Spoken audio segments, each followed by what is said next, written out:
Oh, what's going on, everybody?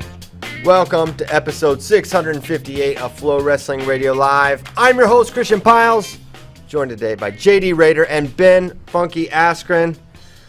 And today is off to a terrible start, if I may say so myself. We've got Americans went 7-8 so far in Poland today.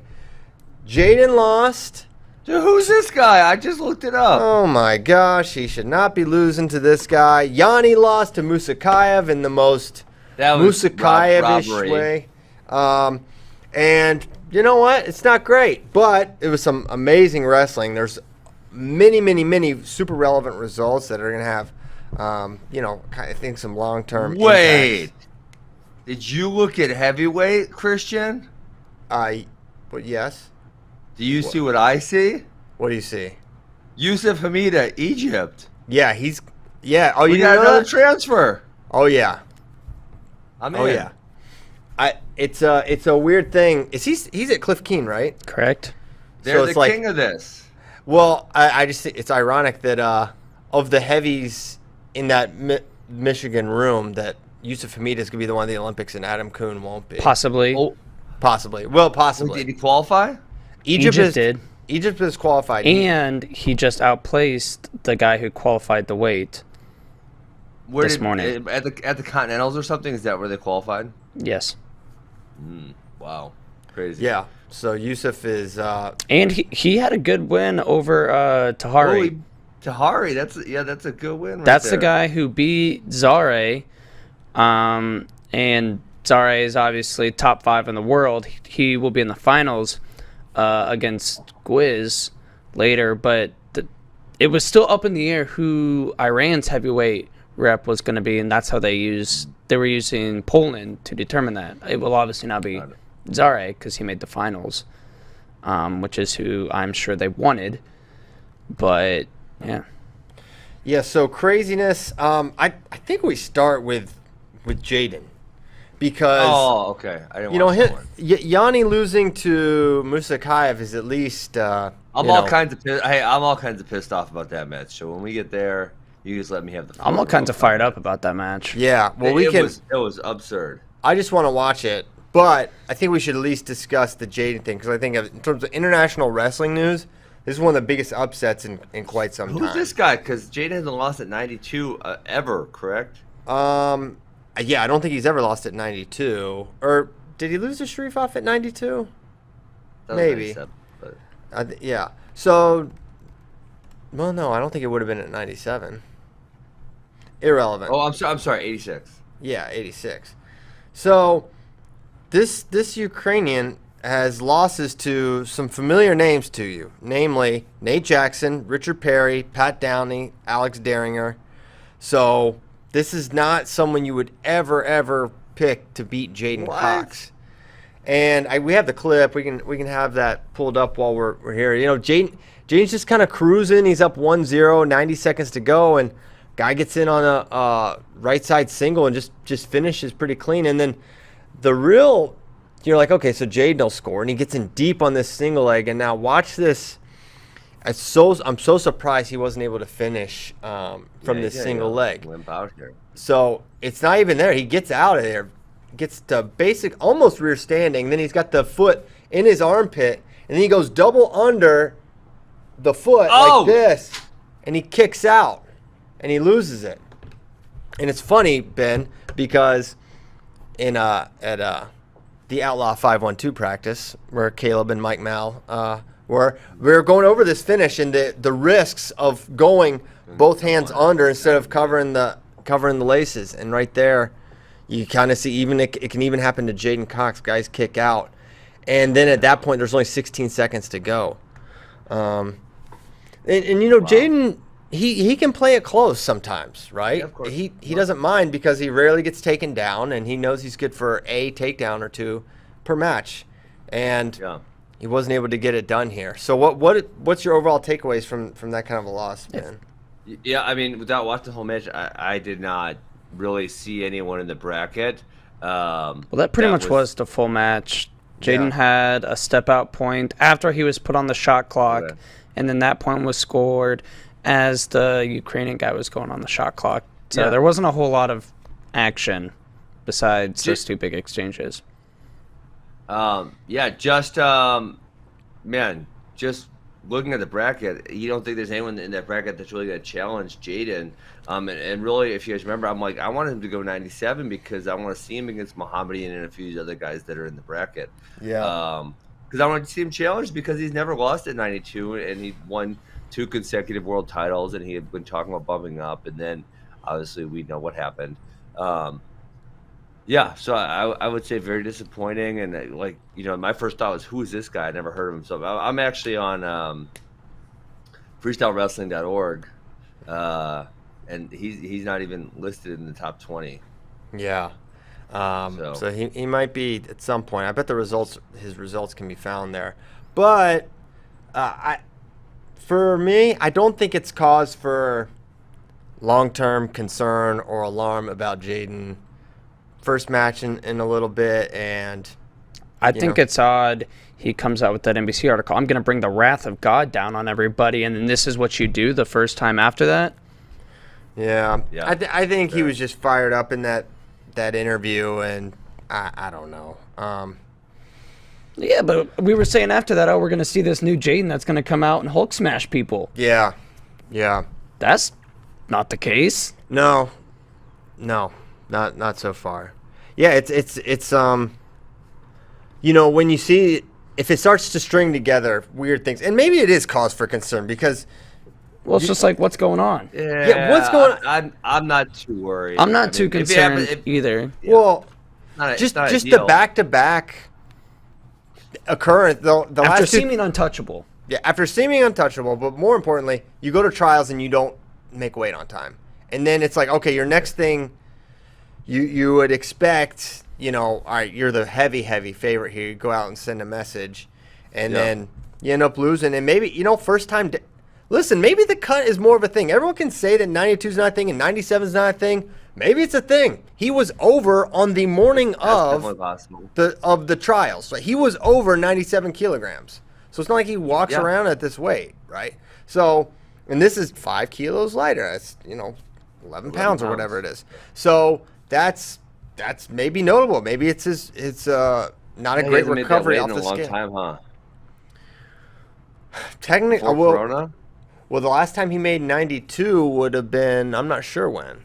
Before Corona, sometime. So Before Corona, you think? 2019 Worlds. Yeah. Yeah. Because probably. Because then he went to Cuba. The next thing he competed at was Cuba after that, and that was at 97. Yeah. So it's been a little bit. It could be like first time off the scale, not feeling great, 2-hour weigh-in. You know, things can happen. I think He did win match 1. right. So this wasn't immediately off the scale.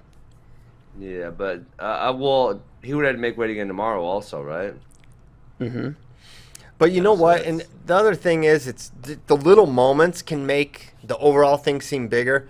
If he just finishes a single leg, we're probably not even like, yeah, Jaden. I mean, it's just like almost a non-thing. It's like, yeah, Jaden won it was kind of a close one, but you know, he won and he got the takedown, whatever. So you don't want to overreact, but the back-to-back occurrences of, you know, him and his Olympic mishap and the Olympic trials mishap and this is that causes extra alarm bells to go off, I think. And it's weird to see after some people almost writing Kyle Snyder off saying, Oh, Jaden, he's the guy. And they're saying, Jaden, such live. Like, yeah. Well, I would say, I feel like this sort of cements there was so much after Jaden didn't get to wrestle. There was so much, this is an outrage, and we're not letting this guy have a chance, and blah, blah, blah. And it's like, man, there's something to be said for the process and following the process. And I feel similarly like when J.O. doesn't qualify, it's like all this alarm about our process, and is he our best guy, and what if it was Yianni? And then, Yianni loses to Musukaev. Fair or not, bad calls or not, we'll certainly get into that because Ben's fired up about it, and I can see why. But the bottom line is, I think this is a little affirming of the process. And, man, I feel good about Kyle Snyder. And before we get to the Yianni thing, we're going to watching Mohammedian win 1-1 over Shabani. Yeah. I continued to feel like Ultimate snooze fest. snooze fest. This All That guy, match was so bad. this guy was literally he would like get in such great position, and he was willfully not taking the legs. He was going out of his way to not try to score any It more was funny. points. He would have an angle, like in perfect front head. angle. Yeah, and then just be like, nah. push him away.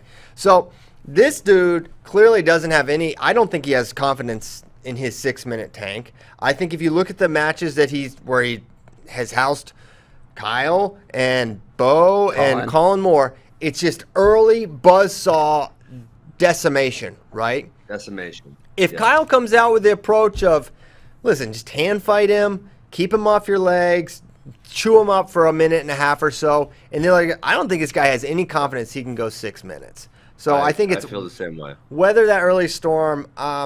He's certainly formidable. He's very skilled. He is so hard to get to. His position is really, really strong. But I think I am much more confident now that Kyle can beat him after seeing this performance than I was previously. I agree, for sure. But the chewing him up early is so important because we've shown he is lights out for a little bit of time. But in these longer matches, he seemed very unimpressive. Yeah. So I think same thing. Go ahead and fight. Don't leave any opportunities for him to score. And then as the match goes on, start attacking more. Yes. Okay. Hey, I meant to ask you. I forgot. Where's Ali? He's not around. He's not coming on. Eddie ever? I don't think so. Okay, got it. Yeah. Got it. He's got marketing stuff to do. Yeah, he's marketing. Okay, cool. Okay. So Yianni, let's get into this Yianni Musukaev match because it was totally insane.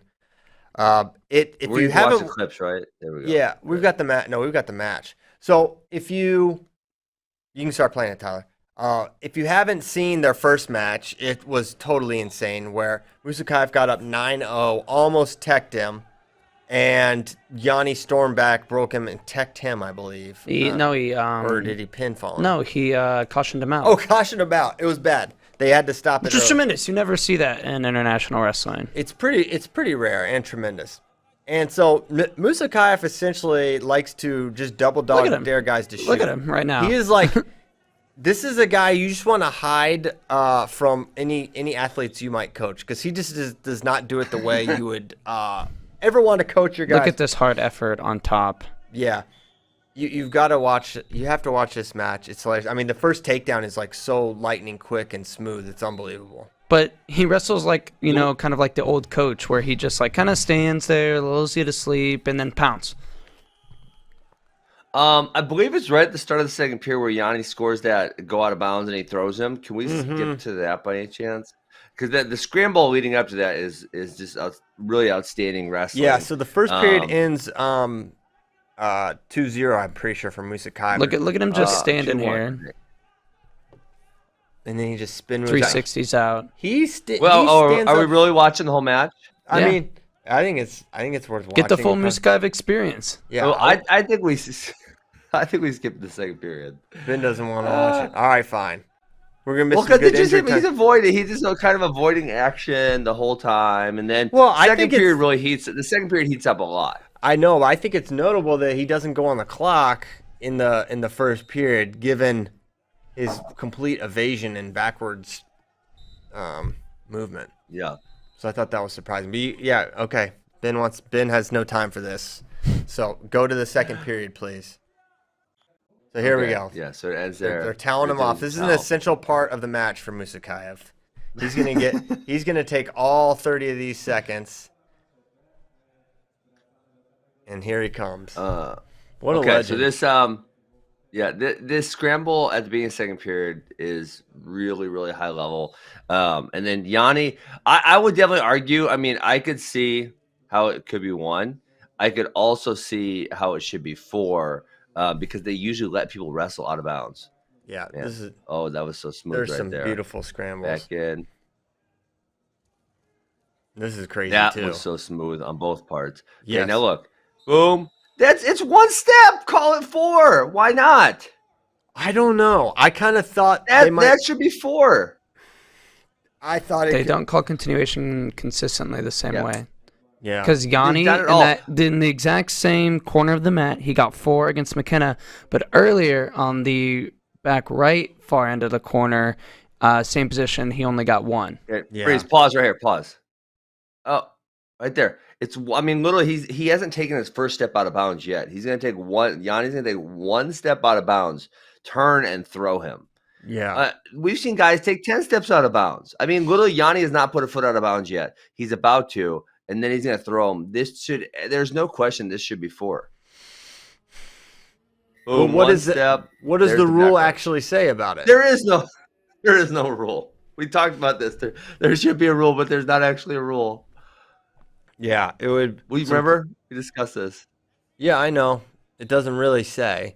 I know that, like, in that scenario, Musukaev can't score once he steps out of bounds. Correct. But Look at this stall technique, though. Picking up something from the center of the mat and handing it to the referee so he has to walk perfect. out and throw it away instead of just throwing it off the mat. This is chess, not checkers. They for should actually Musukaev. hire him. They should hire him for the Stallings brothers, Stu and whatever Stallings. Yeah, stall camp. The problem is he doesn't live by the 1-0 mindset. He lives for the 9-9 criteria win with 2 cautions, but he had the 4. And Okay, hold on. We gotta watch this. Okay, this is such crap. Okay, so you'll see Yianni at no point even comes moderately close to exposing his back. They give him 4 here. They give him. This is so obnoxious. So can we play that over? Maybe do we have slow motion? Can we do that or no? I don't think we have slow motion for you. Okay, pause right here. Oh, we do have slow motion. Okay, good. Here We we got go. some slow motion coming. It's not even close to his back. The fact that they could call this 4 and then watch it and then call it 4 again. I mean, he's almost fully on his belly by the time he comes to the ground. Yeah. And actually, he flips the guy over, but obviously you can't score after you hit out. So we know he can't score because he's already hit out of bounds. It's a very clear 1 for Musukaev, but the fact they call it 4 and then he gets the loss of the challenge, it's a 5. That's a 5-point move right there. It's not even close. No, it's not close. So if we want to talk about, I think JD was being a folk style hater yesterday. Yeah. And Oh, yeah. you want to know the Yeah. things I know about freestyle is like this type of thing has consistently happened over the last 15 and 20 years where referees make these obnoxiously bad calls. And now to me, it's almost even worse because they get to rewatch it on the replay and say, yeah, you were right. Like, Yeah. how can anyone who even has a small understanding of wrestling watch that In and say, freestyle's he was on his defense, back? that's not a freestyle folk style issue. Well, no, but freestyle tends to have these. Well, you have your issue with the really bad referees, calls. not freestyle's product. Well, No. yeah, Christian outlined the issue in 2016, and I won't say any more than that.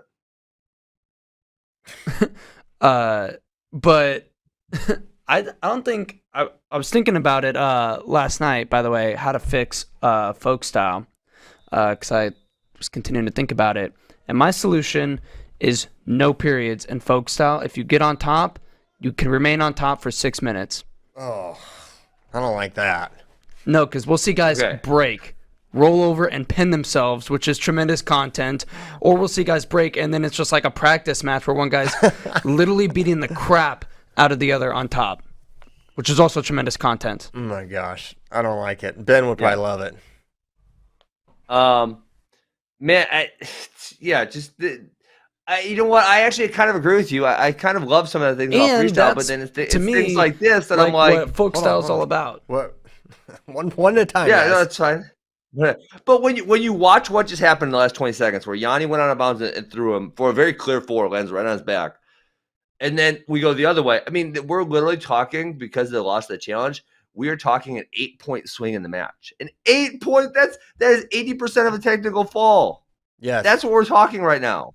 Yeah, and I think, well, on the one hand, maybe I have too much of a negative mentality because I think, okay, if NCAA wrestling was folk style or was freestyle, we would just be in the same boat because for whatever reason we can't get on the same page with rules, and we would just be I think people would be almost more outraged. It's one thing when it's it's one thing when it's he backed out. It should be a warning, and another warning would be a point. This would make it. This would compound. This would make it so much worse if you have things. This should be 4. This should be 1, and you have those sort of swings. That would cause. I mean, you think people get fired up about a step out rule, and it would be even worse if it was because folk style refs can't figure out that if someone backs straight out of bounds, they should get hit for stalling. How can we expect this? I mean, this is happening worldwide. I feel like this is happening in every nation that has freestyle wrestling, has these, this is 4, that's 4. And so you think the NCAA folk style refs are going to figure this out? No way. It'll be just as bad. So I don't think we would solve the problems of officiating on folk style when they can't even get what I think is sort of simple. They can't get that right. They can't just call stalling. So, man, that's a tough one because I watched that and I'm so annoyed. And I don't know. I feel like those calls weren't even all that. They weren't all that hard, especially the second one. Yeah, he didn't come close to his back. It wasn't that hard to turn a referee to see that. And I'll leave it at that. That if they can't see that he landed on his belly, they probably shouldn't be reffing, and especially not at a high level. I mean, if we're talking like the Buffalo Gap Pee Wee Freestyle tournament, okay, whatever. You got a guy who doesn't know what they're doing, fine, put him in there. We're talking a world level tournament with world level competitors. If they can't see that he was on his belly, and it wasn't close, that he wasn't on his belly, then they shouldn't be refereeing at this level. I understand, in the moment, you almost like, because let's be looks honest. like he's going to go to his back. Yes. Yianni does some freaky stuff there to not even come close to exposing, but it looked imminent that he would land. So I could see maybe the judge throwing up 4, offering it or whatever.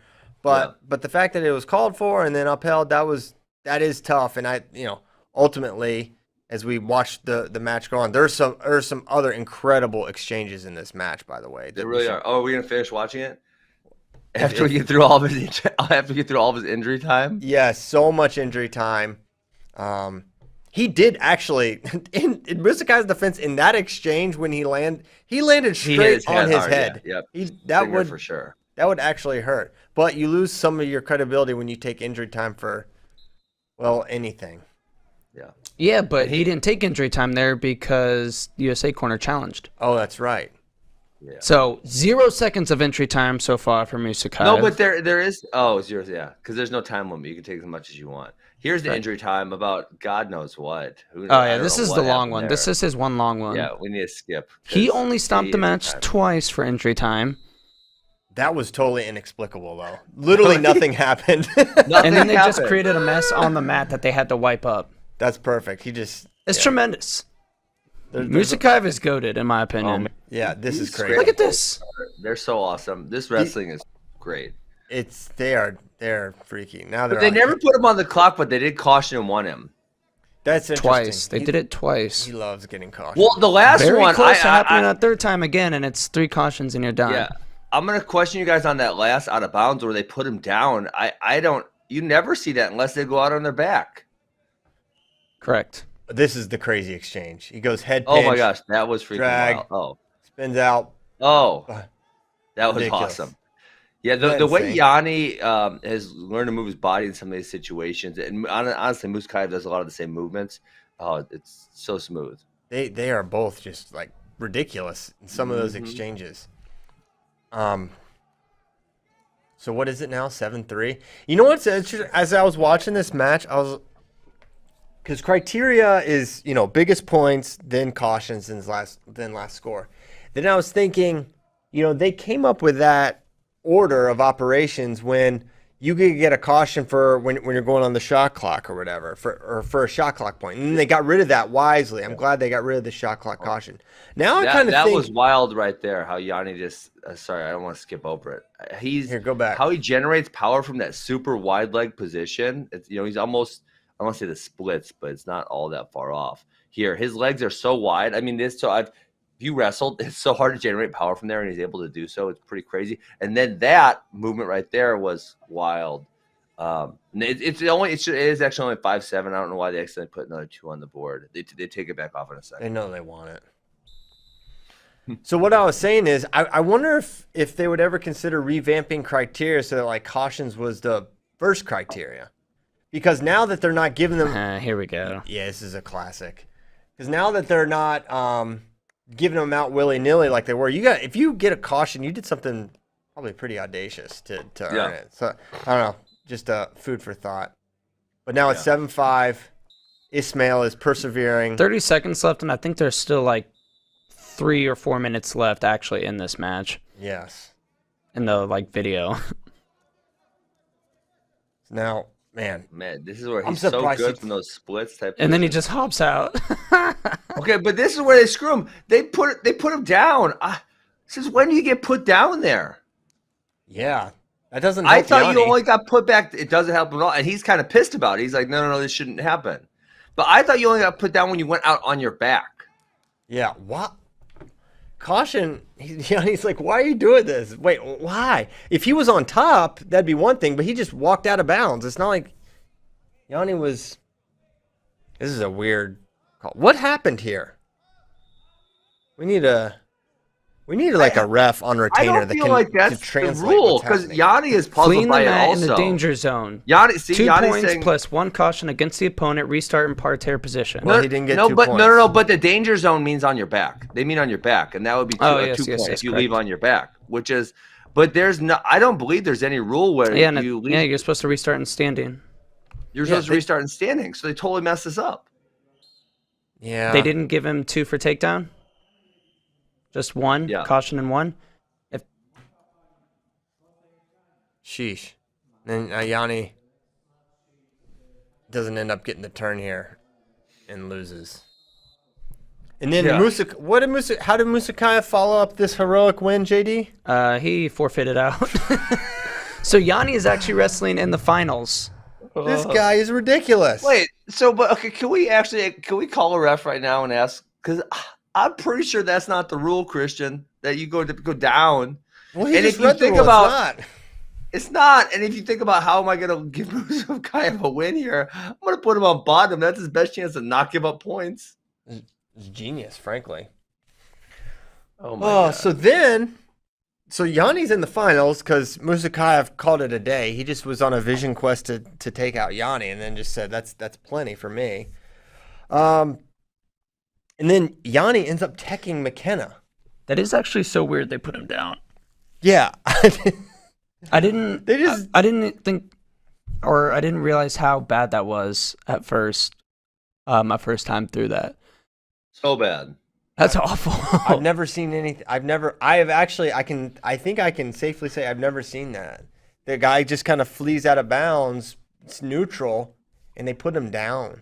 That's not the And rule. that's not such a clear advantage for Musukaev that he literally. This guy loves nothing more than laying down. Believe me. So you get it right there. You give him a nice, Tempur-Pedic pillow. You're not turning this dude. Seriously. Can someone explain his gas tank? Someone. I've never seen anything like it. That's what makes him the GOAT. He's goated. No, there's there's got to be someone else like it. I'm sure there. I mean, he's obviously uber fast twitch muscles, and he probably doesn't train all that hard. So the combination of those two makes him get. How do you wrestle like that and not train hard? He probably did a lot when he was younger, and then he used to be a 57-kilo guy. Yeah, so this is honestly what happens. He competed for Russia.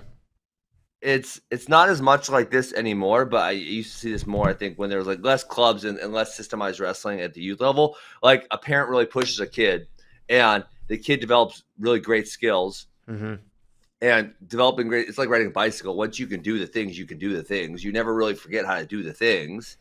And then said kid, as a teenager, says like, "Oh, my dad's a dick. I don't really want to wrestle that much anymore." So they don't train that hard, but they still got some really, really good skills. And then, boom, they have great skills, and they get tired as crap during a match because they don't want to be out there that much. I'm sure you've seen that, right? Yeah. By Musukaev. And what if he just gotten like Is there any chance he shows up to the Olympic Games in better shape? Like it's Probably the not. Olympics. Highly unlikely. He's got 2 months. 2 months to just get in what I would consider decent shape. Like, how fast could he run a mile?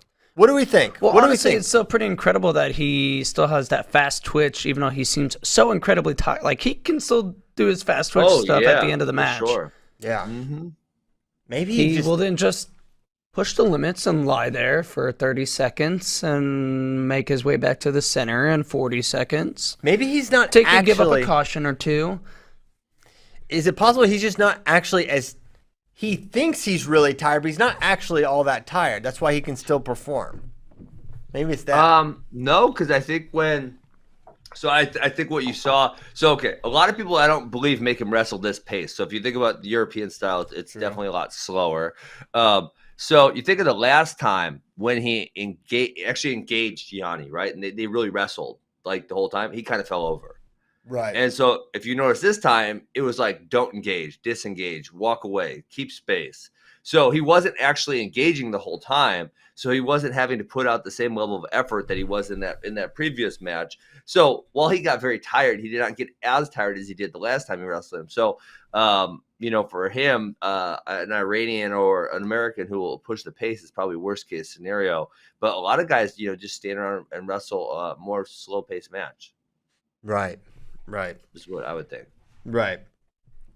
Well, it was something else, and then Pantaleo beats Green, which they wrestled. So they ended up wrestling twice this tournament. Mm-hmm. Sort of. I was so confusing. confused when I watched it on Instagram. I'm like, wait, I thought I already saw this match. I thought it was the other winner. Well, I You thought were they right. might not even wrestle in the final because they already had. It's similar to Yianni's situation because he will now have and Joey's for that matter. They both now have the guys they wrestled first or second round. Joey for bronze, Yianni for gold. So Yianni can still win gold, and his win over. Maybe we should talk a little more about his match against McKenna because I thought it was. I didn't get to watch that yet, but I feel like the result to me was very surprising because McKenna has really kind of stepped up the last, 12 to 18 months, and so for Yianni to beat him that bad was kind of shocking. Did McKenna wrestle at Pan Am's? Yeah, didn't he beat Destrabats? And that was Rivera. Oh yeah. But I think McKenna did wrestle at Pan Am's. I know he was supposed to, but maybe. Yeah, he did. He So did, that's a pretty tough back-to-back from Guatemala to Poland. So that could be part of it. But Yianni beating him is not a massive upset. He's beaten him before. But normally their matches are very competitive and close. Yeah. But Yianni really, it's a gut wrench here, which is super. He goes from takedown to lace to the gut to get up 6-0, I think, early, or maybe it was just 4. I forget how they ended up calling it. And a couple exchanges, and he ends up winning late, and he goes for 4 here. Here's where they only gave 1. Yeah, so they're sort of consistent there. We could go back and maybe watch that one again. But then they call it 4 later. They called this 4? No, this one is 1, and then it happens. Well, but that one he's like standing out of bounds, and the last one was a straight. I feel like continuation, which is what they usually say is continuation. On that one, I feel like he stands there for a second, like okay, steps. Yeah, he takes 2. Yeah, he did an extra step. Yeah, so it's like a third step out of bounds before he actually threw him. Yianni has crazy pop for like how you sort of think of him as this like lanky, scrambly kind of guy. He's got some real horsepower in some positions. Yeah, for sure. So he's up 9-4. So it's not that McKenna wasn't scoring, but Yanni's offense was really clicking. He was getting the legs really consistently, and yeah, I feel like he's attacking even at a higher rate than we've ever seen. I think he was a little pissed off after the Musukaev match. Yeah. Oh, And then was forced that him for? into the sign and TV, yeah. Yeah. I feel like And that that ended the one was match. more similar than the other one because there it's one step and then a pop. Yeah. I mean, that's like identical to the Musukaev. one that he didn't get. Yes. So yeah, it is. Man, it's tough. It does. it's a similar same as folk style and freestyles.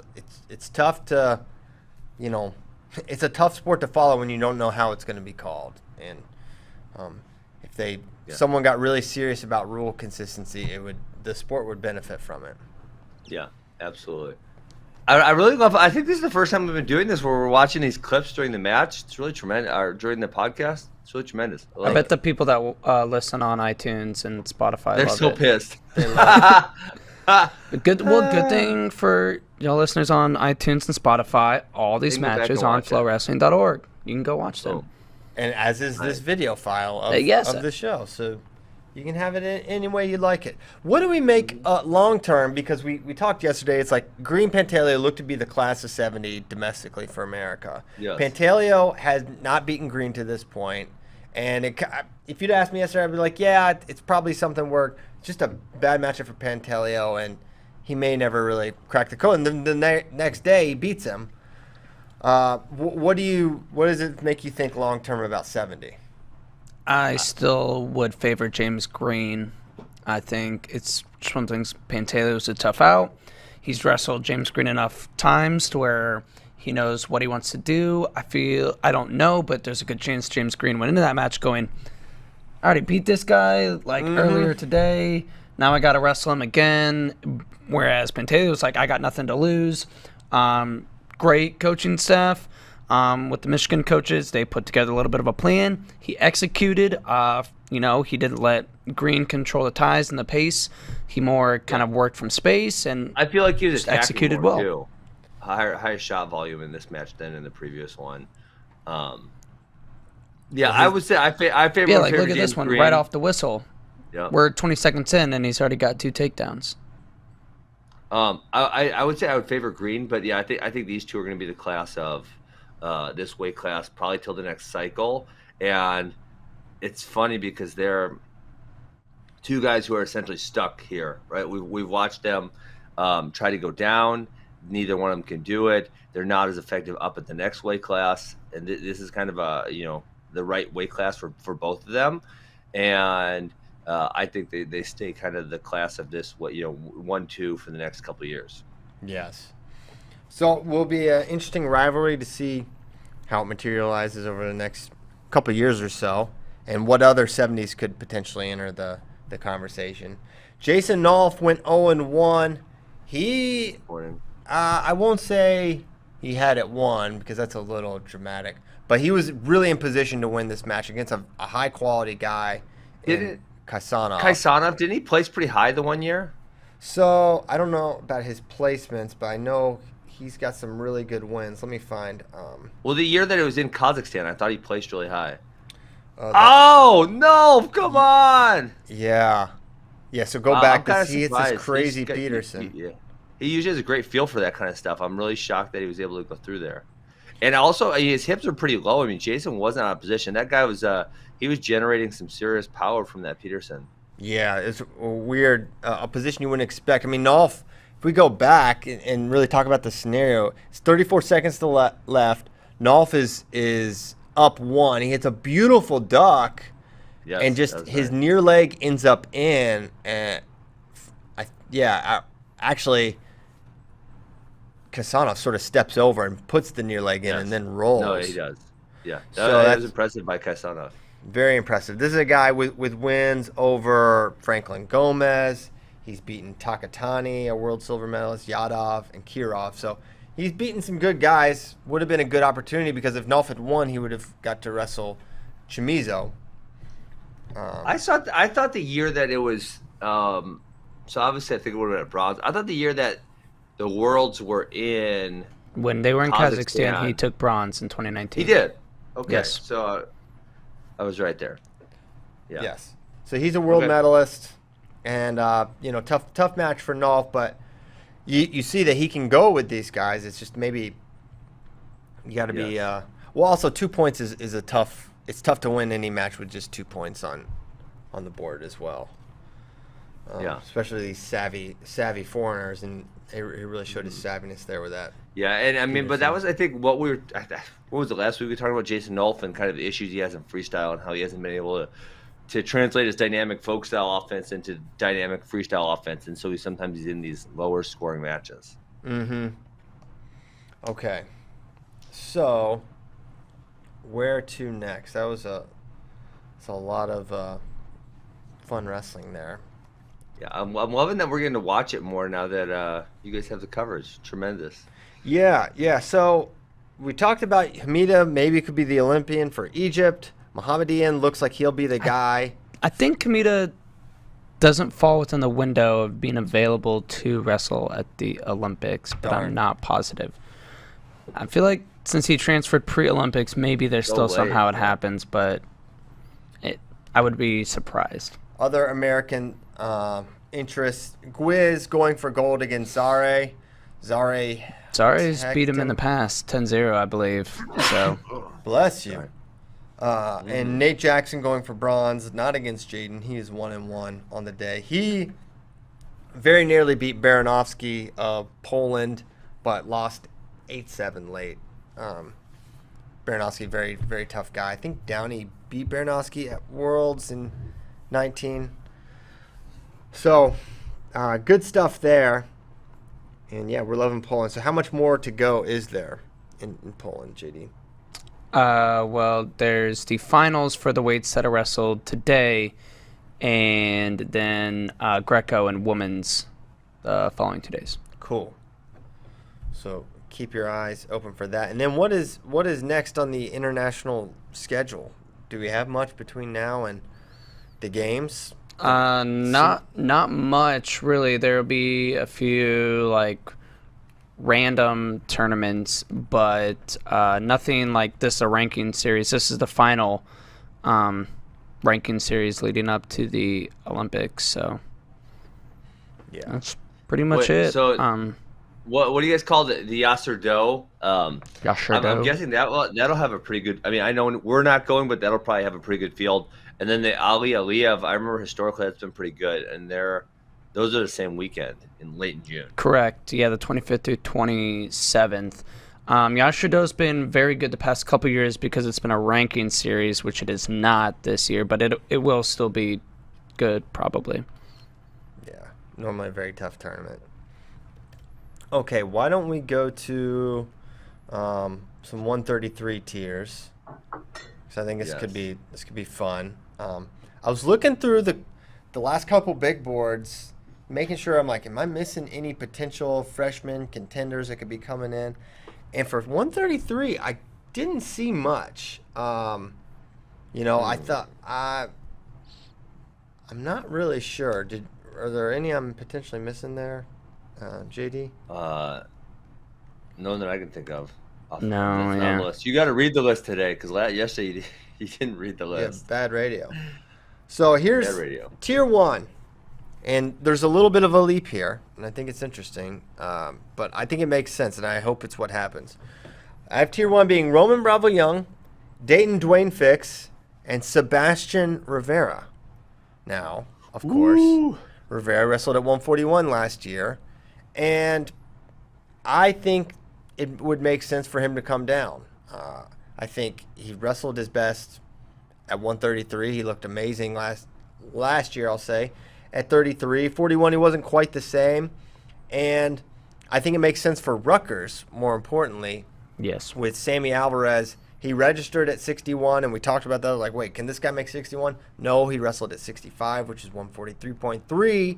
So that to me says Alvarez has outgrown 133 for sure. You've got Sebastian Rivera. He's got a year left. Why not cut him down to 33 where he's wrestled really well? You got to figure he can do it. I can't imagine he's outgrown 33 that much. Thoughts on, 1, this first tier, and 2, Sebastian potentially going 33? I'm excited about Sebastian going 133. I think it's probably the right weight class. I have no inside information whatsoever. Nor I. And I love the first tier. I totally agree with it, and I don't think you bump DeSanto into tier 1 because it's been a while since he's beaten those guys. So I think it's perfect. Yeah, that's kind of where I'm at with it. Like if you just list Austin DeSanto's career wins, you could say, okay, yeah, for sure, tier 1. But the last 2 years, I feel like the tier 1 kind of guys, he's lost close. He lost close to Dayton Fix. He lost close to Roman. But it's not been, he hasn't had any of those wins. No, he has over the hump. You got to get over the hump, right? So I feel like he and Corbin Myers are kind of like removed enough from the third group of guys that they're just kind of on their own little island. I feel like Corbin established himself there. Now, I'm curious what you think about that, JD. Yeah, no, I think yeah, I agree with this. I don't know. I might drop Corbin down with Bird and Cannon. Really, why? Okay. I feel like DeSanto has maybe separated himself a little bit from Corbin. It was a 10-6 win, which I think is notable, right? Corbin's only loss last year were to Austin and RBY. He beat Lucas Bird 8-5. He beat Mickey Philippi 3-1. I don't know. Yeah, I could see DeSanto Island in tier 2. Yeah. I could definitely see that for sure. So DeSanto Island tier 2, which makes tier 3 Corbin Myers, Lucas Bird, Chris Cannon, Mikhail McGee, and Mickey Philippi. I see one of these guys beating Corbin more likely than Corbin beating DeSanto. Or yeah. And any of those guys beating DeSanto would be relatively shocking. Yes. I agree with that.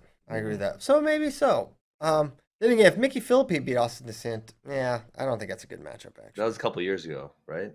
No, I don't think he ever beat Austin. Oh.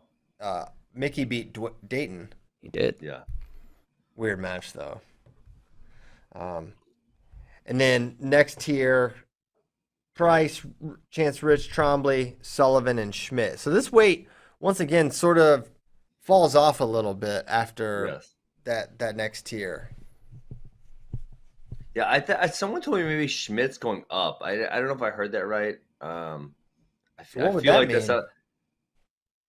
like that's something I've heard, but maybe I could totally be wrong because weight class wise, it doesn't make sense for Mizzou because Mizzou at 41 has Alan Hart and Josh have been both really good, and then go up to the bench. And then obviously Mahler at 49. So it doesn't make sense, but I feel like maybe someone just told me he was cutting a whole bunch of weight, something like that. Yeah, maybe so, but I think he's going to probably have to. I mean, Hart's fantastic. Edmund's good. Edmund, one of those guys will be one of the best backups in America. Yeah. Right? Both those guys are All-American threats. And it's going to be tough for both of them to start unless they do something with Mahler, and Mahler goes up, but everyone says Mahler doesn't really cut. Mahler did wrestle, though. So when people say that, he did wrestle.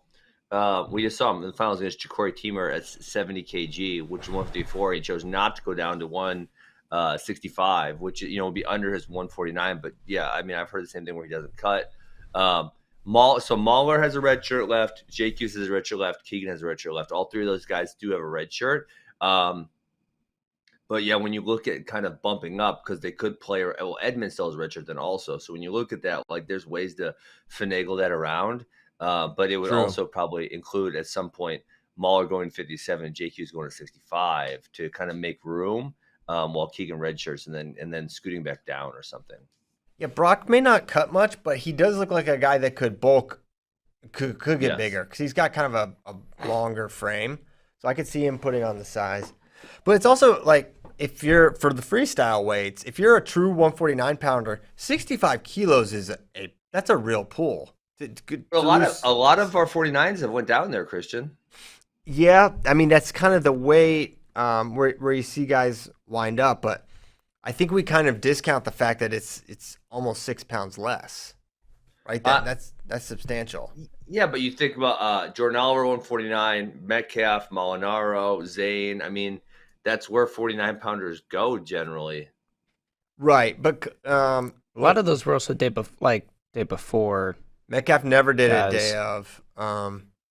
Jo had to completely morph himself to be able to do it. You're right. I realize that, but also because it's such a big jump to the next Olympic weight class. But I'd also say that that's a little different than just college guys entering freestyle tournaments just to, when they have a college weight that kind of anchors them. Whereas Yeah. Jordan Oliver, your only thing is making the Olympic team at this weight, right? You're not worried Yeah. about your college weight. So it's a little different in that way. But yeah, Missouri's going to be an interesting team next year. I'm curious what their lineup's going to look like. Hey, Only they we just knew had a someone. good signee last night. Zeke Stelzer from Indiana. He's number 4 in your guys' rankings. He's a junior. Pretty good pickup for the Tigers, especially because they kind of need it. They're kind of stacked up top a little bit right now, even to the point where they have some really good guys who are on the bench. Needed some guys down low to fill in after the Schmidt and Hart leave. Right. Good pickup there. John I don't Martin, know. I've never seen him wrestle. Tell me more about him. Zeke Seltzer. What do you know, JD? I don't know too much about him other than pretty much his credentials. I haven't watched him wrestle in person too much. All right. Well, I got to go watch him then at Fargo, or hopefully goes to Fargo or somewhere like that. John Martin Best, he was originally committed to Air Force and was at the academy there. He's going to be going to Maryland. He's a Parkersburg guy, Parkersburg, West Virginia. Isn't he a senior this year? No. John Martin Best is only junior. No. He's been graduated. Oh, he's been great. So he's at Air Force and he just left. Yeah. He was at the academy, the thing they go to before they go, or not the academy. What's it called? Air Force Prep? Prep school. The Air Force Prep School. Mm-hmm. Yes. None of us are troops, so we don't know the terminology very well. Yeah. Is there any other recruiting news, JD, that I maybe have missed? It's excited about that Mizzou pickup. That was nice. Yeah, and we've touched on the real big ones as of late. Here, starting next week, I think they'll really start to roll in. College coaches can start to contact kids that are done with their sophomore year, going into junior year, I believe starting the 15th. So after that, I think we'll start to see a lot come in. I'm gonna have to start a rumor. I'm gonna start just saying Jesse Mendez to Mizzou to speak it into existence. They're both Indiana, so him and Stelzer, they're probably buddies, right? I mean, come on. 33, 41, something like that. Yeah, let's do it. Jesse Mendez to Mizzou. That would be a good pickup. I don't think he's on their list, but you know what? Maybe so. Yeah, never know. Well, they got 3 Tigers on the Junior World team with them this year, so who knows? Maybe they make best friends, and there you go. That was actually one of the questions I wanted to answer. Let's see, who was it? Someone said, does the in-person recruiting trip make what does a normal college visit look like? Does it really sway kids that often? And yeah, I would pull that one in. Yeah, that's who was that?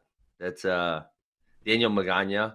I think it's so huge too, and I could tell you the feeling I had of all the colleges I'm on a visit on.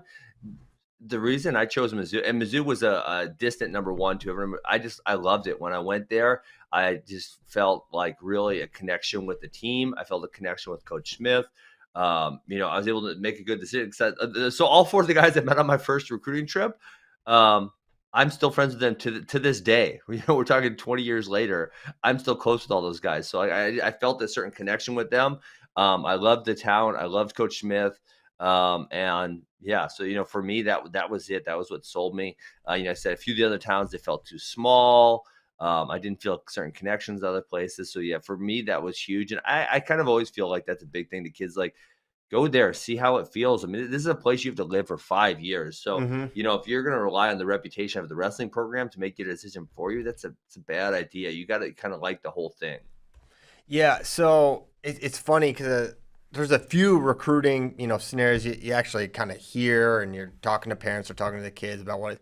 And one of the first things that comes up is like, yeah, this school makes sense. It's an awesome school. It's a really good team, but he just didn't really click with the team or didn't really like have those connections. So it's funny how that it's really, you could consider it sort of a non-wrestling thing, ends up swaying a lot of guys. But when it comes to the blue chips, it's like you see, there's so many opportunities and so many teams you can really succeed at. So that can really be the they can envision themselves winning at all these places. So where are they going to enjoy themselves the most, right? Yeah. Like I remember, this was kind of funny because I don't remember what class this was, 17 or 18, but like Brayton Lee was uncommitted at this point. It was who's number one, and everyone's like, is he gonna go? Where is he gonna go? Here? Is he gonna go there? Is he gonna go to Virginia Tech? Wherever. And then I just remember he and Pat McKee palled around this whole time, and they were just like clearly like very close friends. And then we left, and we're like, I feel like he's just gonna go to Minnesota because he and Pat McKee just like are boys, and he ends up going. He ends up going there. I mean but that's so important. I mean, of like, course. or a guy like Matt Pell, who I committed to Missouri first, and we were friends in high school. And it's like, yeah, I had a huge part recruiting Matt Pell to Missouri because we were close friends. And guess what? We're still friends to this day. And so it's like that, man, that's such a huge part. So, well, I don't know. Hopefully Mendez and Seltzer are friends. And then hopefully Mendez gets to be friends with, Keegan's a nice guy. I don't know. I don't have hung out with Rocky Elam and Colton Hawk. So they look like nice guys too. Maybe they'll become best friends. There we go. Mendez and Missouri. Keegan is a nice guy. Mendez did take a trip to Ohio State this past weekend. There was a picture of him. Definitely no nice guys there. There was a picture of him in a Buckeye singlet that got posted on Twitter. Oh, where's that? Let's pull that in. There it is. Oh, wow. That was fast. Boom. Who's next to him? I can't see that well. Who is that next to him? It's very small. Quinn Ewers. Who's that? I don't know. Wow. I can't tell you much about Quinn. Got it. So hey, I want to give you guys an update too. I did kill some groundhogs. They're four down. Ooh. And so I don't want you to think Keegan was a failure. He killed 0 groundhogs, but I brought someone else into the fold, and we got 4 of them. How did you do it? Trap them. Yeah. And then do you guys have some groundhog stew? Ooh, that's gross. No, but yeah, they're gone. They will not be back. All right. Well, I hope that that is the beginning of a solution to your problem. Yes. Okay. Let's keep going with the question. That was not Quinn Ewers. Sorry, I'm still not exactly sure who that is, but I did find. It took me a while, but where I saw the Russians are now sending their ones, it's the Sassery, which is in 2 weekends, I believe. I think that's on Flow. Do we have that one? I don't think so because it's not a ranking series anymore. It used to be. That's another one, similar to the Ashido, that has been a ranking series in the past. I was thinking it was going to be a little down this year, but if Russia is sending their number ones, because originally they were reporting that they were going to send them to Poland, but then they backed out, and now they're sending them to the Sassery. From what it sounds like, where they will probably smash everybody. Smash. What international tournaments does Russia send their ones to that has a heavy level of talent from outside Almost of Russia? none. Europeans. They basically don't do it. Yeah, exactly. Yeah.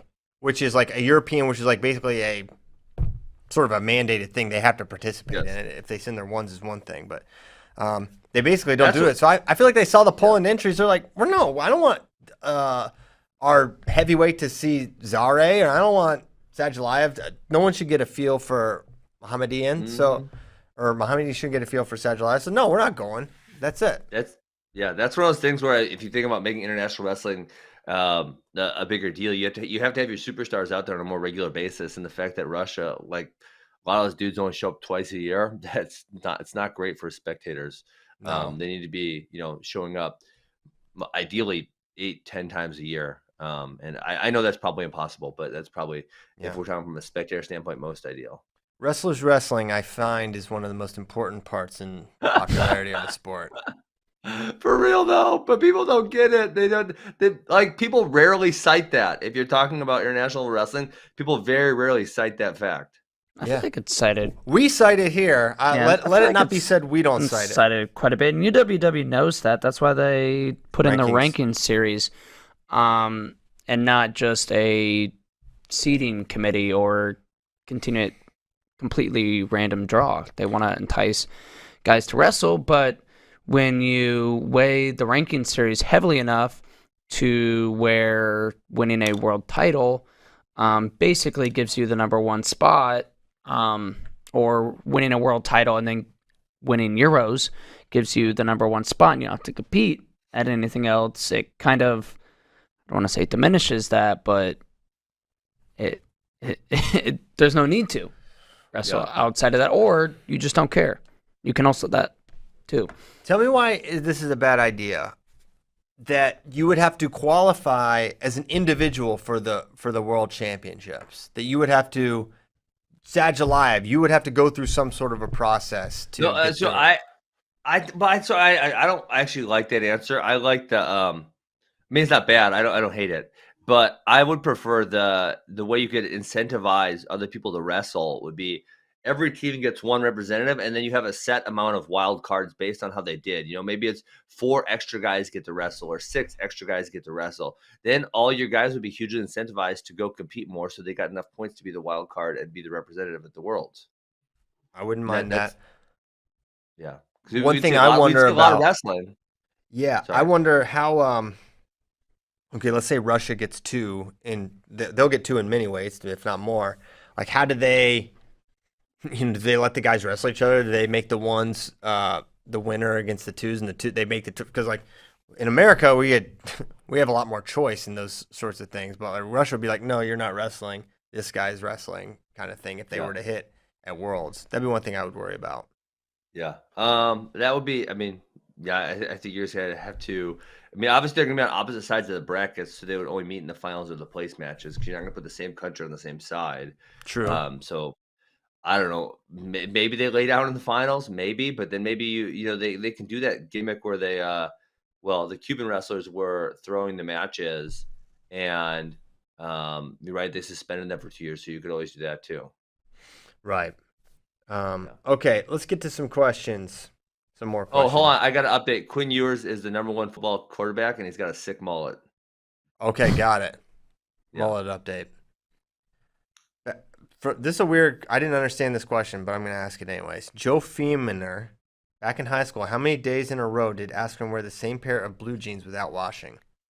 I don't. So listen, I don't recall doing that. I'm not saying it's without the realm of possibility. There's a definite possibility that happened. I had multiple pairs of jeans in high school. Currently, I have 1 pair of nice jeans. I mean, I rarely wear jeans. I maybe wear jeans once every other week or something. We're not talking very often, so they do get washed. But yes, I have like 1 pair of nice jeans that I wear, and that's it. I'm a simple man. I don't need more than 1 pair of jeans. There you go. That's a lot more. I do have multiple flip flops. Yeah. Okay, Emmett Brown. Pantaleo looks amazing, but is he just another James Green, though, in the sense that he's sandwiched between 2 Olympic weight classes? Is his body type conducive to a weight class up or down? Yeah, I think he's absolutely sandwiched. He said he can't or won't go down, and I do not see a world where he beats Kyle Dake or Jordan Burroughs. Although I am here for Alec Pantaleo getting up to 74 kilograms and just how preposterous he would look. His biceps would be enormous. They are enormous. They are currently enormous. The idea of 165-pound Alec Pantaleo. He would literally be Popeye meme. He is the Popeye meme. The Italian Popeye. That's funny. Okay. Next question. I'm sure Ben's got at least one of these. Craziest kids wrestling parent story, please. Oh man. There's one funny one that I always remember. This is when I was younger, but my high school coach, Coach Messon, was coaching the youth program. I think I was back helping out or something, like a younger college kid. And this is just wrestling parents who think they know more. And this guy is like, you're definitely teaching that wrong. They're not driving at the right vectors. And then, so the Coach Messon was like, well, like, are you a wrestler? He's like, no, but I'm a doctor and I know geometry or something total nonsense. And they got to drive at different vectors. And it was just like total eye roll. Oh man, that's funny. That's probably what you do at the 5-1-2 practice, right? You talk about vectors. Heck no. No. Dude, I'm not a nerd. I don't know any of that stuff. I may be a nerd, but I am an idiot. So kind of steps on me a little bit there. No, I was man, I love going to watching wrestling practice. It's really I see myself morphing into the like, oh my gosh. Like I literally you know what I did? What's that? I watched the Jaden match this morning, and I was like, oh my gosh, we talked about this yet. Mike was talking about this with Caleb yesterday because he was wrestling a taller kid and working on his finish, and he couldn't get the foot in the armpit, so he was going both under like this, and Mike was like, well, I don't really like that because they can kick out. I was like, oh my gosh, and then when it happened, I was like, Katie, show Caleb this. See, I'd be like, it even happens to Jaden Cox. So it'll be fun for our viewers to watch me transform into the wrestling dad, and hopefully I don't end up getting too obsessed with it, but it is fun. Obviously I've seen a few fights at kids tournaments. There was the one that went around the internet since everyone's got cameras, but I remember a couple when I was a kid, and I don't believe my dad was involved in any way, shape, or form, but it's like two dudes started fighting, and you're like, holy crap, this is so ridiculous. Yeah, there's some ridiculous parents at some Buffalo Gap youth tournaments that I can recall. I can still see the one guy. It's a Fort Defiance dad. And then, predictably, his kid ended up having some real emotional issues in wrestling. It's tale as old as time. JD, I bet you saw some stuff in Iowa. Nothing too crazy, actually. No, not really. That's just because JD thinks that all this stuff's normal. He's what high school are you from, JD? Where am I from? We're at in Iowa. Yeah, we're in Iowa. Central Iowa, just a little bit north of Ames. Jewel.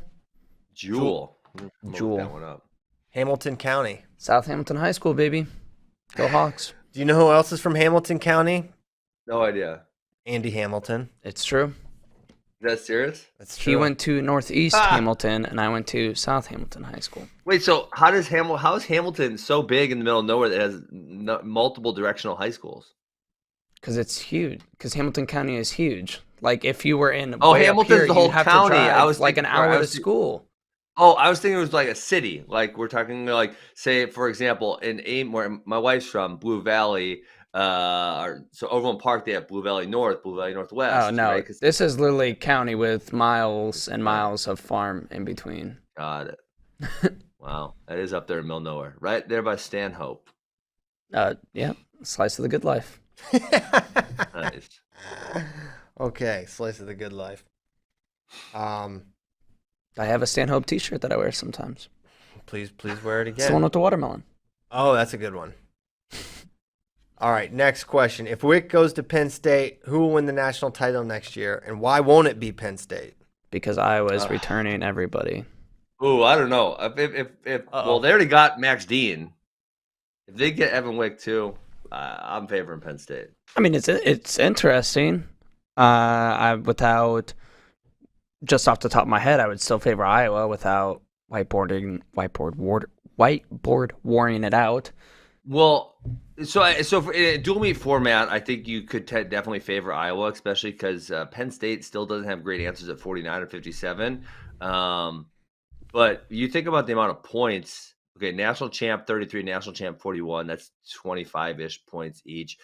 65, Evans probably going to be top 3 plus some bonus because he's good on top. So that's another 20-ish points.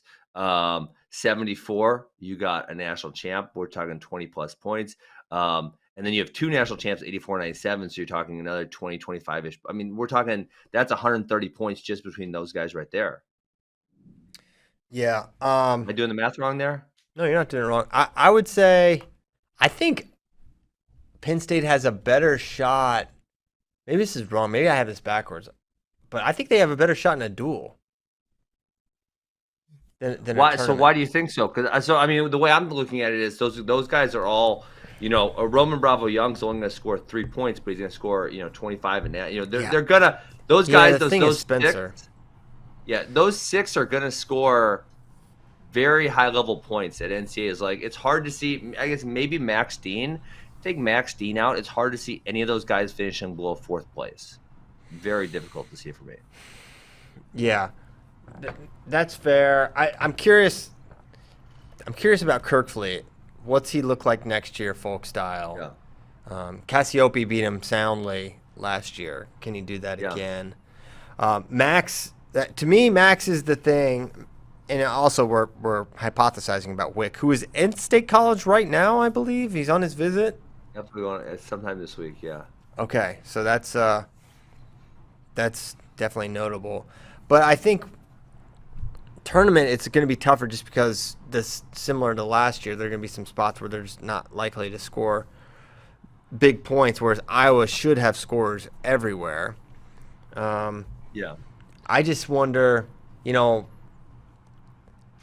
I just see more winnable matches, and basically if you get to 5 or 6 wins, you can do it. And for me, it makes sense to say, okay, Penn State can win 33, 41. They could win 65, 74. They are almost 84. guaranteed 84. Now 97 becomes much more interesting with Dean, and then heavyweight. Obviously the favorite at heavyweight is Cassiope, but man, if Kirkfleet got 10% better, and he didn't have a full off season, he had a lot of training disruptions. I think He was not 100% healthy. I think you can talk yourself into Penn State challenging more in a duel than in a tournament. I think it's gonna be a lot tougher. Really? Well, I mean, look at Iowa's national tournament this year. And are you going to say, like, hey, they underperformed, they're not going to do that next year? Or, what is – because when you add up the points, what is their final score of the NCAA tournament? I bet they get more points out of Marinelli next year. Mm-hmm. 129. So they scored one without Kirk Vliet. I laid out how they're going to get Penn State's going to get 130 points. So just you're essentially adding Wick at 65 where they scored 0, and you're adding Max Dean, which I guess maybe is not a huge upgrade at 97 because you did get some solid points out of Beard, but I think you're probably going to get, I would guess, more out of Max Dean. Caleb Young obviously didn't have a great tournament, took 7th, and then Max Murin obviously didn't place. But the weight classes aren't getting easier next year. They're really not. They're actually going to get tougher because you're adding in all the Ivies, and essentially nobody graduated. Right. What I think for Penn State at 25, I don't think you can expect much more production there, especially if Howard redshirts. I don't think Steen. 49, I don't know what they're doing there. And if they redshirt Bartlett, which I believe is the plan, and it's Van Ness, then right away I don't know which I don't know that they do that, but if they did, I'm not sure he's a guaranteed placer right out the gate, because he's been taking some losses. Also, Murin had mono and was basically not training between Big Tens and NCAAs, so you should expect some better production. He had mono at Big Tens, so mono. He had 1 nucleus. That's not a lot of nuclei to work with. Okay. So I think that, and 84 is going to be interesting because what do they do there with Abe, with Nelson? How do they? Because Nelson did not have a great. Patrick Kennedy up. Do you? That's interesting. I had not considered that either. Yeah, it's only one weight class, and if he's stuck behind Kemmerer, you might as well, if he's the best guy. If you definitely use the best guy, you definitely put him in for sure. Right. And I think. Well, the thing is, you say for sure, but he has a red shirt. Yeah, that is true. Yeah, maybe redshirt him. Well, but Iowa, I think what we've seen out of Iowa is winning a team title is the number one priority. So if he's going to help them win a team title, they're probably going to put him in. Yeah. And, Tom Brands has famously said on multiple occasions, we don't punt on years. We put our best lineup out every year. We try to win nationals every single year. So if that's the case, but when you have Nelson and Abe, the amount of improvement Patrick Kennedy would have to provide for you to not let him redshirt, and not that he didn't just have a redshirt year, but you know what I mean. I got you. It makes sense. It was kind of thrown about would Kimmer ever consider moving up another weight? And going 84, and then Kennedy slides in at 74 next year. That would be interesting, but I don't think that's the direction they're going to go. I don't think it's beneficial because I think that I feel like 74 is going to be tough next year because people moving into the weight class. But I feel like that top tier 84 is really tough also. And so then you're going to have a challenge to get Kemmer as many points. And then you're also going to have, I don't think Kennedy is a lock for the top couple at 174 because that's a tough weight class too. Yeah. So 74 next year adds Mackay, adds Shane Griffith, Hidley. adds Hidley, in addition to the returning national champion Carter Starachi, Michael Kemmer, who was the favorite, Mike Labriola. Yeah, I think if you're Iowa, you need Kemmer at that weight because as good as we all think Kennedy's going to be, that's a ridiculous field. That's going to be I think without question, the most entertaining, toughest weight by far. And one of the toughest we've seen in a while. I have three NCAA champs and Michael Kemmer. Especially cool, and it's especially cool because, I think it's the most fun when you haven't seen certain guys compete against each other. And because Hayden's been at 157 and Mackay and Shane have been at 165, you're going to see a lot of mixing that you haven't seen done before. You know what I'm saying? Like, because we're mixing 3 weight classes. So how many total NCAA finalists is that? A lot. It's like 5. 5 NCAA finalists. Goodness gracious. Is that what it's going to be? So, yeah, I think Iowa's got to have Kemmer in that spot. So I just think the holes that Penn State has are just going to get – that's Iowa's big advantage. Whereas you can kind of figure out a way they can get 5 wins or 6 wins, Penn State over Iowa in a dual one-time setting. I think the probabilities of Iowa just having a lot of low placements or not high enough placements is just less. I just think that's less likely, but we'll see. And we'll see what it looks like if Wick goes there, right? Because that's the thing that makes this a question, right? If he doesn't, I mean, Joe Lee obviously wasn't the answer. I feel like Penn State, I don't know how they got to fill those weight classes with someone who can score big points. If Evan Wick doesn't go there, I think it's a heavily favorite for Iowa because you're taking, I don't want to say a for sure 20-ish points, but I mean at the NCAA tournament that's a 15 big swing anyway, there. And 15. And Facundo, I think he's going to be fantastic, but what? We'll see, right? Year one, is he ready to come in? And I don't know.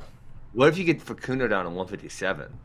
Oh my gosh, no way. Wait, didn't he just wrestle 160? Yeah. Wait, did he? 160. Yeah, 163. Well, that's Get this man down. Put him on the John Smith weight descent plan. We got him done. Yeah, because that's worked out great in the past for everybody. Facundo 57. We might have a plan here. But why? Because who's gonna be at 65? It's not like they're gonna. No, I'm saying if Wick goes there. Okay, got it. Yeah, I don't think so. I think if Wick goes there, it's like great. Facundo can redshirt. So do you think Joe Lee is more effective at 157 than he is at 165? I've heard that thrown around. I don't see it as something that's gonna. I mean, if he was, no, I don't think so. Yeah, I also don't think so. Okay, so fun team race discussion there. This is just kind of a funny comment. Owings is to Dan Gable as Kassar is to Gable Dan. I say yes. I say yes also. Good comment. Yeah, except if the only thing was, it's like the reverse order. Like the thing that made it so insane is that Gable had never lost, and then he goes here, and then Gable Dan was losing as a freshman, so it's a little different. Yeah. Well, they have their names flipped, and they have the years they lost flipped too.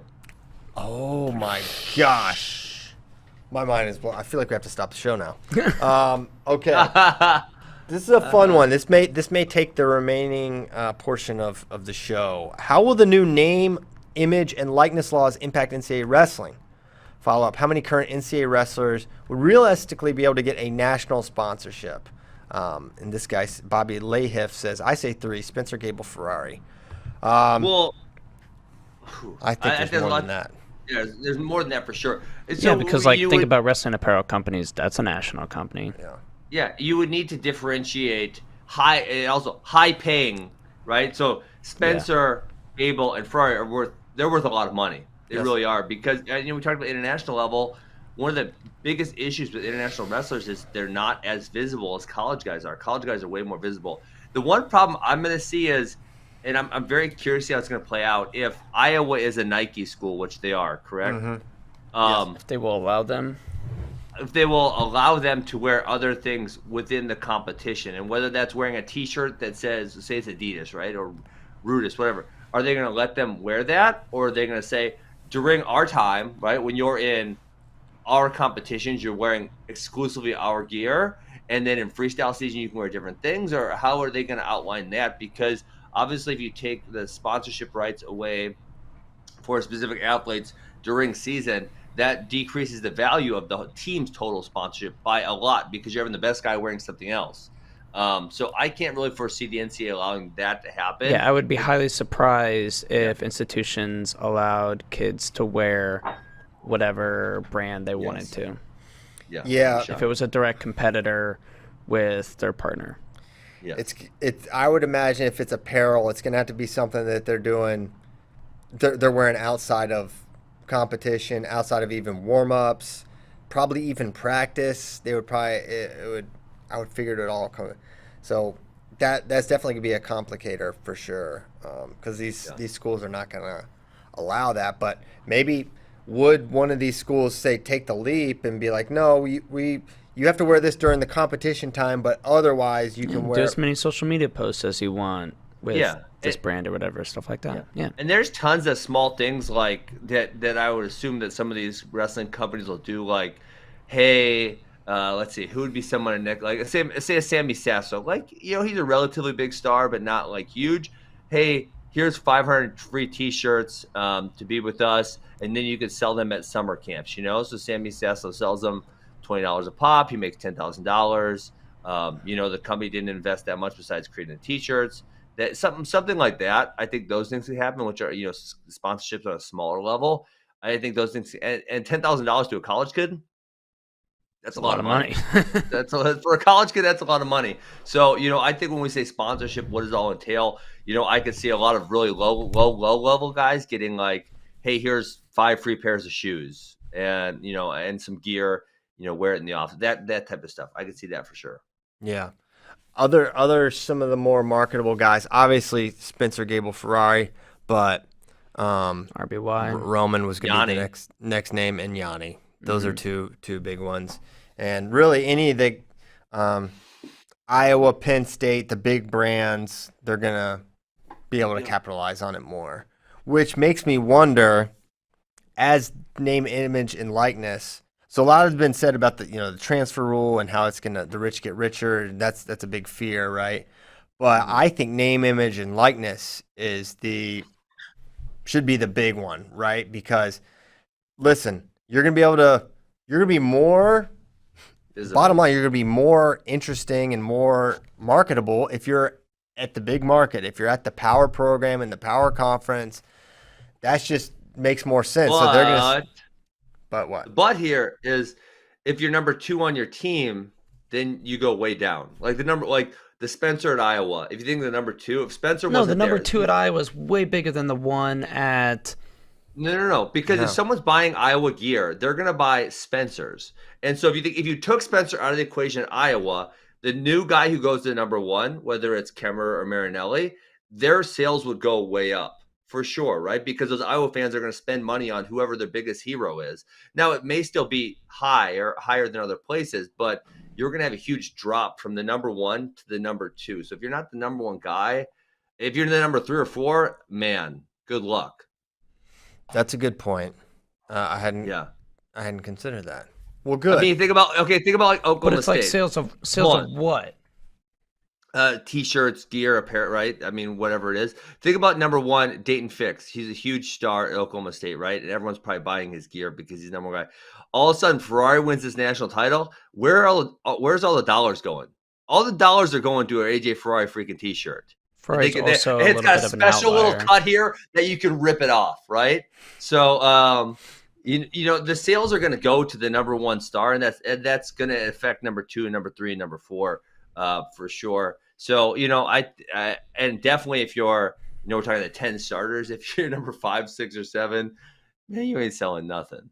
What if you're the number 1 star at Edinburgh, right? The biggest star, I could see them selling a decent amount. Yeah. That's a good point. What do you think? I still think Nick Lee is doing way more at Penn State than he would at Edinburgh if he won a national title at Edinburgh. Well, I think you could say Nick Lee's. I don't know. Actually, I'd argue he's. Where would I put him in the Penn State group? I put Roman number 1. He's below Brooks. He's below Brooks. Below Starocki, Starocki. probably. I think he's above Starocki, probably. Yeah, I don't know. Yeah. Below Kirkfleet. Yeah. No. Stop. Nah, you almost Just got me stop. on that one. Just stop.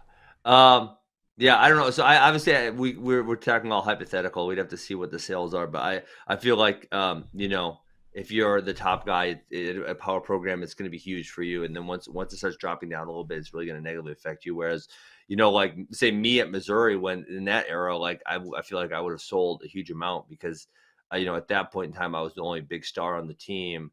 And, as there becomes second and thirds, it becomes more difficult. Yeah, I was going to ask what you thought you would have been able to do during your time at Missouri if this rule had been. We were selling T-shirts. I was hustling, baby. We were selling T-shirts in the parking lot of Auburn Hills because I figured the NCAA couldn't suspend me fast enough. Catholics versus convicts style. Is that what they did? Yeah, Marcus Hain, and Andrew Sherry. We printed like 500 T-shirts, and we were hawking them in the parking lot at the NCAAs that year. We would seem to. Well, I was in the arena. I had this great plan, and my buddy Andrew Sherry, you're older now. Don't get mad for telling the story. So we were gonna sneak Andrew Sherry in, and he was gonna walk. He could play the bagpipes. How many friends you got that can play the bagpipes? None. Not very many. Just Andrew. And it's it's right around St. Patty's Day, obviously, and so they're selling T-shirts to the parking lot. And then we're going to sneak him in through the players' entrance. And when I walk out, he's going to play the bagpipes to walk me out to the national final. My man got too drunk, forgot where he was, tried going in the wrong door, and got the bagpipes taken. Oh, my gosh. Andrew. I love you, Andrew. That would have been a tremendous walkout, though. Yeah, that would have been tremendous. Man, that's too bad. Yeah. What was did you even get a walkout song? I don't remember. I don't remember anymore. I don't think you did. I don't think you got to choose. I think you came out to Nelly's Heart of a Champion, if I'm remembering correctly. Is that around in 2007? Definitely not. Okay. I was going to say, I don't think so. It's been a funny one. Hey, it's 9:45. It's time for us to go. Oh, we will not be here tomorrow, so don't tune in. Peace. Just we'll listen to this one again. Just pretend it didn't happen. We will be back next Tuesday. Thanks to Ben. I will not be. JD's gone for the next month. Where are you? I got a flight to catch in 2 hours to Indianapolis. I'm headed to Cadet Duels. I'll be at Junior I'm Duels going to Cadet too. Duels. Hey, I'll see you there. I'll see you there. Nice. So he's Cadet Duels, Junior Duels, Bison Duels. You're doing all the duels. Give me the duels, baby. Yes. And then he's got vacation because apparently we're allowing that now to people that work here, which I don't know. JD's clearly pulled some strings with HR. I know people. He knows I've been people. on the show a year and a half, and I don't think I took a vacation yet. You allege you got some hip surgery or something? I was only out for like 2 days for that. Yeah, that was it. I think that was a little excessive for a hip replacement, if you ask me. All right. Well, thanks so much for listening. We'll be back Tuesday. Have a great weekend. Goodbye. See ya.